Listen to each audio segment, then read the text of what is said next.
Let's move on to the next section of our podcast, which is personal and professional growth. If I were to ask you, what have been some of the most valuable lesson from working in customer service and in fitness? I've learned like valuable lessons throughout my career. Yeah. And so I think the first big lesson that I had was on how to give good customer service. Okay. How to be good at customer service. Yeah. Through working at a pub in Lancaster that had really good customer service. Okay. It was known for that. And that taught me how to make someone feel special. Okay. And feel heard and listened to and validated. Yeah. So, to give good customer service, you have to be on their team. Do you know what I'm saying? You got to make them believe that you want them to be okay, that you want them to feel good. Mm-hmm. And so it's not about like, say, for example, in the gym, the showers are not working. Mm-hmm. I came here to have a shower and I'm pissed off now because the shower's not working. The That answer, happens. yeah, but the answer is not to like fix the shower. Yeah. The answer is to say, that is so annoying. You've came all this way to have a shower and it's like, I'm so sorry. That's so frustrating. Yeah. Do you know what I'm Relate saying? to that person. Exactly, yeah. Like, as you would a mate. Do you know what I'm saying? Yeah. Like, if your mate's moaning to you, you can be like, fucking hell, that sounds shit. Yeah. Like, literally, they just want to feel like you agree and understand. Do you know what I'm saying? Not going defensive. Yeah, exactly. And so, like, that was a big lesson, like, is how to make someone feel special. And that idea of customer service, it's not just from a like server customer perspective, right? It can be from a client sales perspective. Mm-hmm. And that helped me a lot with sales when I was working in sales, right? Mm-hmm. It's about making someone feel heard again. And so almost really good selling is very similar to really good customer service. Listening to their pain points, understanding their pain, but the only difference is now you're offering a solution. Do you know what I'm saying? Yeah. Customer service is almost like, they're already post-sale. But so that was a big lesson is that personability, I think. Yeah. And a lot of it's to do with empathy. So all empathy is showing that you know what they feel. Yeah. Someone says to you, I feel really shit. Yeah. You say, that must be shit. I'm sorry to hear that. Yeah. Like, I can imagine that's not nice. Yeah. Do you know what I mean? It's very simple and it goes a long way. It makes them feel good. It goes with like how you treat people at work as well. Yeah. You get promoted quickly if you make friends with everybody. Do you know what I'm saying? And so like you got to almost give customer service to your colleagues. You want to be like someone that people like being around, and then you will get opportunities. Do you know what I'm saying? And then from PT, personal training taught me to be humble a lot because I came with an attitude of like I'm kind of like going backwards, if you will. Like I felt like I was like finishing uni, I was going like that, and then PT was like that. Yeah. And then I was going to continue forward again. But you have to accept that life's up and down. It's not one straight path. Do you know what I'm saying? And that's being humble, that is. But a lot of the things I learned with professional and development, very much linked to personal development. If you work on yourself, your mindset and everything, that's going to seep into your work. But I think the number one thing that makes me do well in jobs, and I've done well in every job I've had, is make sure you're competent. If you're there to do a job, do the job that is asked of you before you start worrying about anything else. Yeah. If you've got any issues with the job, make sure you're doing that job perfectly well so you've got a leg to stand on. Yeah. If you've got ideas to how to make the company better, the job better, whatever, do your job properly first. Of course. So do the job that you're paid to do, and then from there, everything else comes. Do you know what I'm saying? Yeah. So you've got to get the fucking foundations in there right first. Do you know what I'm saying? Of course. Because so many people, they want to like do their job half-assed and then moan about it. Yeah. You don't get to moan until you've done your job properly, in my opinion. Do you know what I'm saying? Yeah, yeah. So that's that. And then, like, there's various things. Communication is important. Professionalism. Professionalism comes with accountability. So being professional is to be highly accountable. Super, super, super accountable. Accountable, of course. That's professionalism, okay? Yeah. Communication is listening and understanding, which I think you're quite good at. Like I noticed you kind of like repeat words sometimes to make sure that you're listening to which is a good thing. It's a good trait to have. So listening is so important. Listening makes you a good communicator. Actually, the way you said about the customer service, I think it's a great skill to have as well, because you see we are currently in a phase like the world is changing towards AI, robot, and stuff like that, and I think the customer service is something will be always there Mm. because you need always this personal touch. Do you For understand what I'm sure. saying? Yeah. Or I don't think Although AI or ChatGPT is quite good at that. It always makes me feel special. ChatGPT well, it does, but you know, you always have this something back of your mind that okay, I'm chatting to a robot. Do you understand what I'm saying? Yeah, Having for sure. those human touch is people will always need that. Yeah. Do you understand what I'm saying? Yeah. Having a great customer service, I think, is also a fundamental thing for a business as well. Yeah. So if Alex is watching this, we might get a promotion. Yeah. Who's Alex? Alex Perry. Oh, Or for any business. Yeah. If you get that right, you'll have those loyal customer. Yeah. And they'll always come back to you. And remembering that it's all about like human to human. Yeah. Do you know what I'm saying? 100%. Like, we make businesses for humans. We are human. We're looking out for other humans. We care about other humans. If you start to think about it as like, oh, I'm business, you'll get lost. Do you know what I'm saying? Lost 100%. You know, you'll forget who you are. You'll start to feel unfulfilled. Personal and professional growth, as we mentioned, we talked a lot about it. There's a lot of things to take on from here. But as we have short time, so we'll move into the next section, which is feeling overwhelmed. Do you have any advice for people who's feeling overwhelmed with multiple tasks, and how would you tell them to balance it? Obviously, we have already spoken about it, how to manage having strong discipline and positive vibe and stuff. But if you have any advice for people who's feeling overwhelmed. Yeah, so I can relate to. I was feeling overwhelmed when I came back from Colombia. I was straight back into full-time, everything back on again. And firstly, address the feeling aspect, because overwhelmed is a feeling, right? Yeah. So, you know, hopefully you've been practicing as a person to manage your emotions. Yeah. So firstly, manage the emotion. Do what you normally do. It's fitness, meditation, all that good stuff. And then in terms of actually practically moving forward from that, take stock of what you're doing, how much time you're giving to things, how much time you should be giving to things. Okay. Can you meet the time demands? If not, what's the lowest priority? What has to go? Do you know what I'm saying? Yeah. One thing I was going to ask, when you feel overwhelmed, do you think like using social media excessively have an impact on feeling overwhelmed? Yes. Yeah. Yes. And obviously the reason why I'm trying to link it to it. Get off social media. Close your phone. Because Kieron is someone who cut off all the social media, and I never saw him like, you know, scrolling on TikTok and stuff like that. Probably he does it at home and doesn't want to show us. I was sat in the corner of the room rocking back and forth. So yeah, so definitely that's one of my questions, that, you know, when you're feeling overwhelmed, do you think that cutting off social media will help you reduce you know, the feeling of overwhelming or whatever? I think everybody's different, and some people are okay with having social media. I'm not one of those people. I'm very addictive. I get easily distracted. I get lost like in things, and so for me it's too like compulsive. I cannot use it. That's that. And so like I've never had TikTok because I was like, I'm never going to download that. It seems just like totally addictive. So never had that, but I did get onto the Instagram reels, so I deleted Instagram. So yeah, I just totally removed it from my life. It's too distracting. So and I'm much prefer living in the real world. Like the real world is like so much more chill. Like online, it's like it sells like high adrenaline, stressful things. And from a physiological perspective, right? From a fitness perspective, it is not good for you. Because it increases stress response. Your like autonomic nervous system is either in a state of stressed or relaxed, right? Yeah. You want it to be relaxed so that you can repair and regrow your cells and fight immune system, shit like that.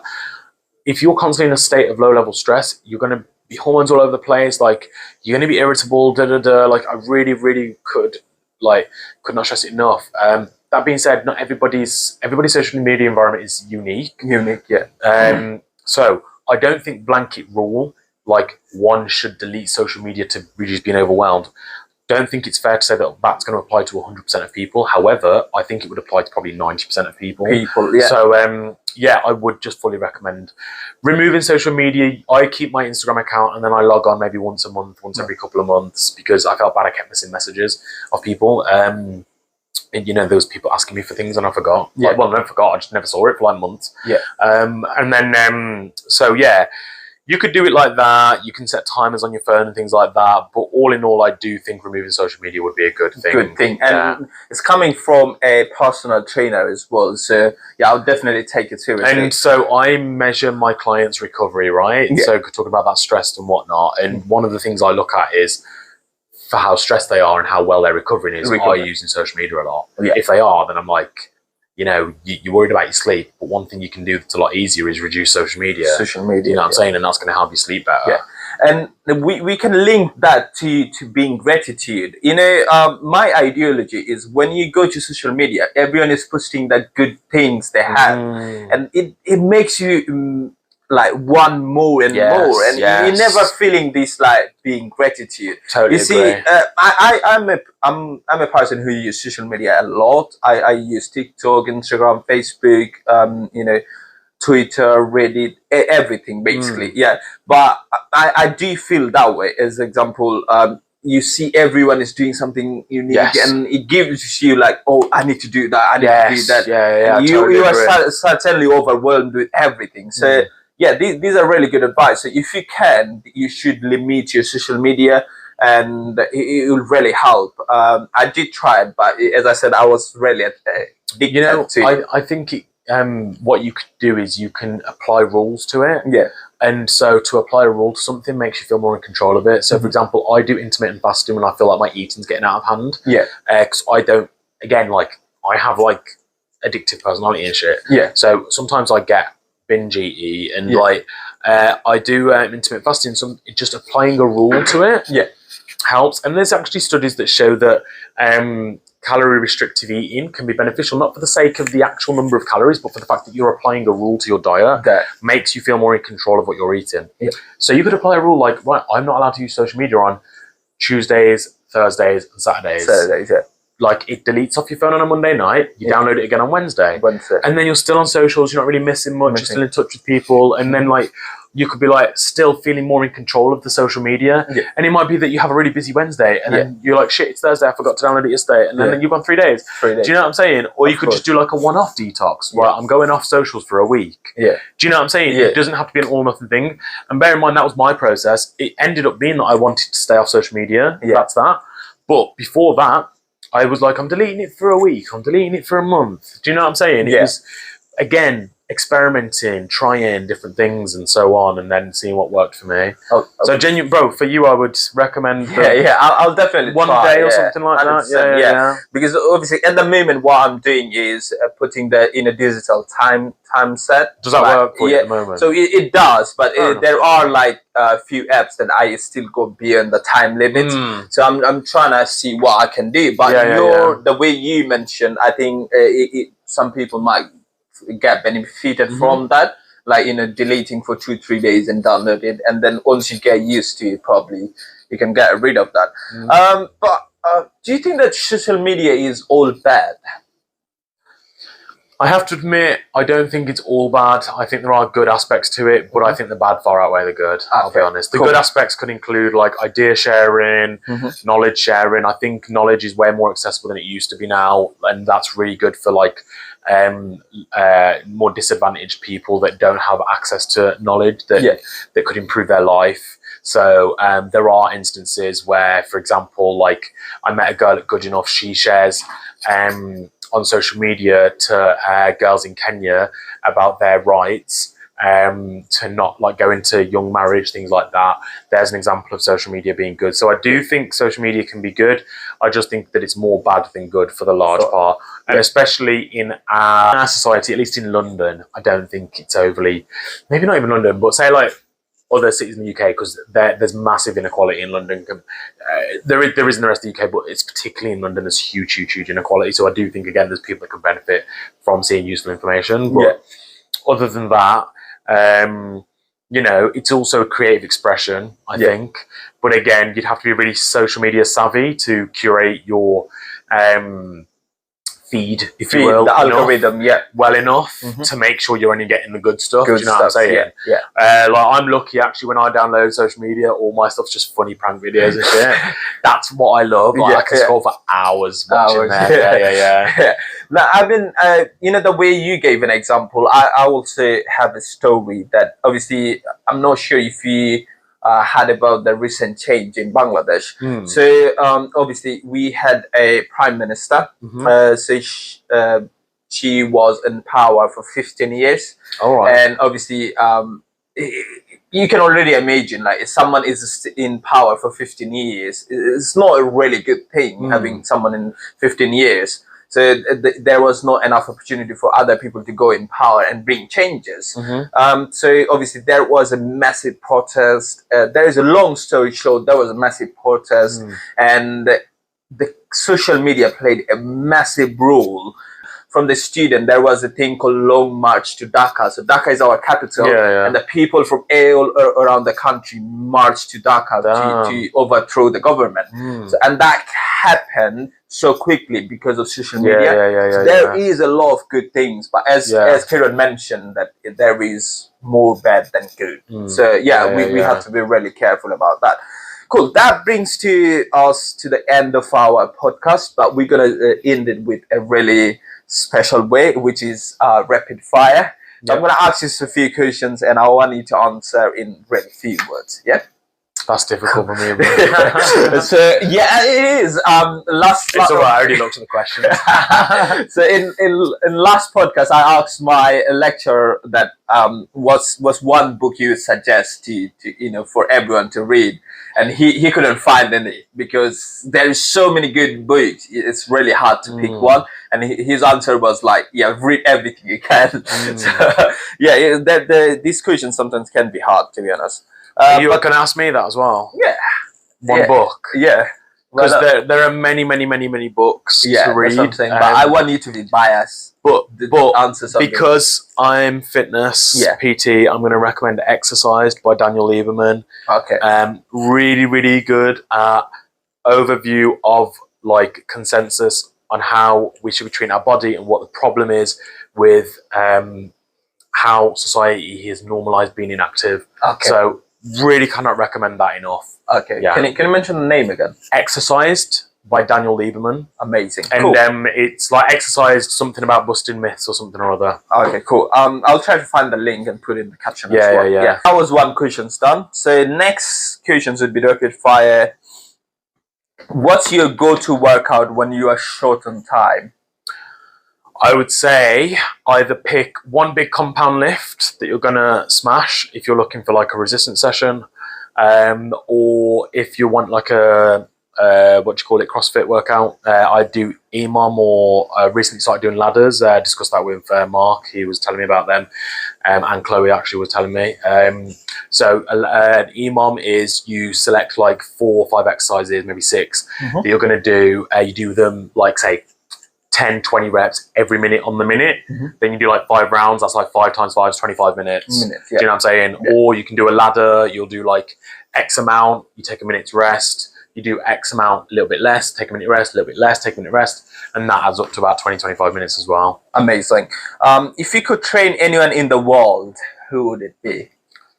I would train either Keir Starmer or any other politician in Britain that's like influential, so they can understand why you need to be training and be fit and healthy. And they can start influencing people as well. Probably pass some bills on Parliament and encourage more about this. What is the biggest fitness myth you have encountered? Oh shit, this one I struggle to think of. The biggest myth I would say is that you need to absolutely like smash like loads and loads of workouts to lose weight. To lose weight, you need a lifestyle change, and that happens gradually. Okay. It can happen quickly if you're disciplined. I lost 25 kilos in 3 months. But like, losing weight is not about. It's not directly correlated to the amount of exercise that you do. Your body adapts and makes the exercise less energy intensive and so on and so on. There's lots of science to it. But Yeah, I'd say the biggest myth is people think the more hours in the gym, the more weight they're going to lose, or the more success they're going to see. It's about the quality. Oh, actually, can I change my answer? Yeah, go ahead. We'll have both. Yeah. Okay. It's not so much a myth, but a commonly misunderstood thing is that the body and the mind work kind of like they're two separate functions. That exercise is about thinking. You have to think during exercise. You have to be present. You have to be focused to do exercise properly. So you can't just mindlessly exercise. You can't just do things. You have to practice them. Yeah. Okay, cool. How do you stay disciplined with so many commitments in one sentence? I know Practice. that's hard. Practice. Okay. What's one book you have already mentioned it? But just for the flow, what's one book or podcast that had a major impact on you? Okay, I've said a book, podcast, Huberman Lab by Andrew Huberman. He dissects science really well. As somebody who's in physiology academia, like at the moment, I can tell you the way he dissects science and translates it for the layman is really efficient. Sure. And although I've not listened to him for a while, and people have been telling me he's gone a bit weird. I don't know. So just double check that. Okay, cool. Yeah. Nice. If you had an extra hour every day, how would you use it? Oh, that's a good one. That's a good one.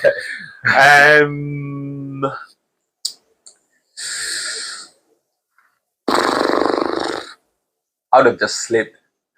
You know what? Yeah, fuck it. I'm gonna say sleep, bro. I'm gonna say sleep. Yeah. Cool. Tea or coffee? Come on. You have this Indian and British side of thing. I know. I was gonna say I do drink more coffee, but I have to rep my Indian. But I say tea. You know what I'm saying? Yeah, 100%. What's your Thai? Chai. What's your favorite travel destination so far? Bali. Easy. Yeah, amazing. If you weren't a PT, what career would you choose?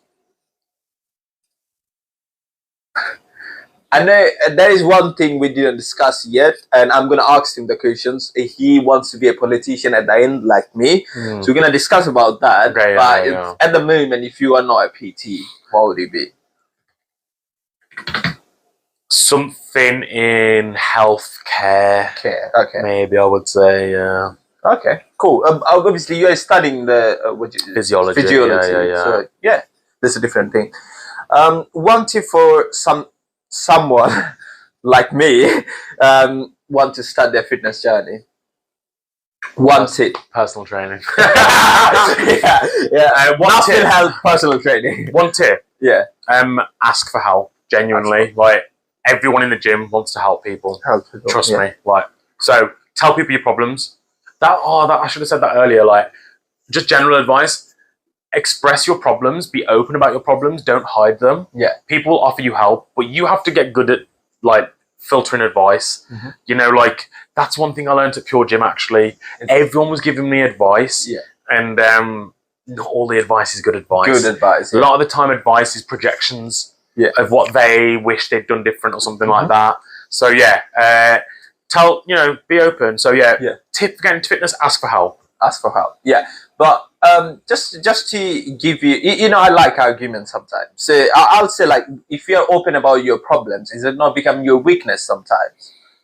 It depends. Yeah. So if it's open in a sense of curious, and you're oh, I've got this problem, this is how I'm thinking about it right now, that's one thing. If it's, oh, this sucks, I've got this problem, oh no, you don't understand, nothing's going to change it, that's different. Okay. So not moaning, but almost sharing the load of the solution, problem solving. So almost think out loud on your problem solving. Do you know what I mean? Yeah. Yeah. Cool. What's your best time management tip? Learn how to effectively prioritize. Cool. How do you bounce back after a tough day? Good one. Good night's sleep, followed by a good morning the next day. Next day. So wake up, tomorrow's a fresh day, go again. Cool. Yeah, so very much how you start your morning. Start in the morning. Yeah.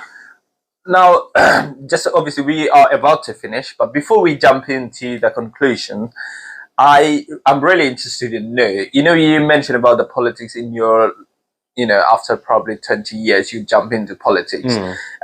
Obviously, considering the current situations in the UK or all over the world, there is war going on and, genocide happening and stuff like that.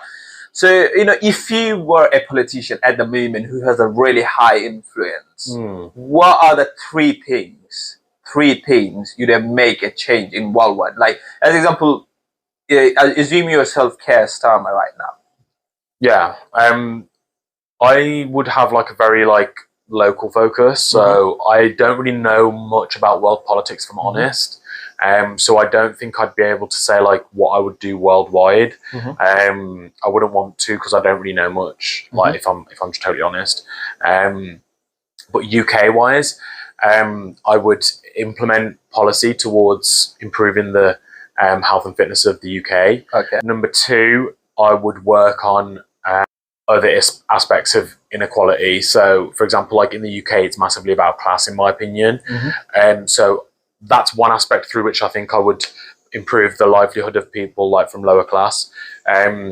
Another way is I would try and give power to local communities. Let the local community decide how they want to live. Rather than forcing people into education, forcing people to like jump on this treadmill of being an office worker and so on. Call it the email factory, I've heard it called, which I thought was a good one. And number three, probably like try and speed up the climate initiatives.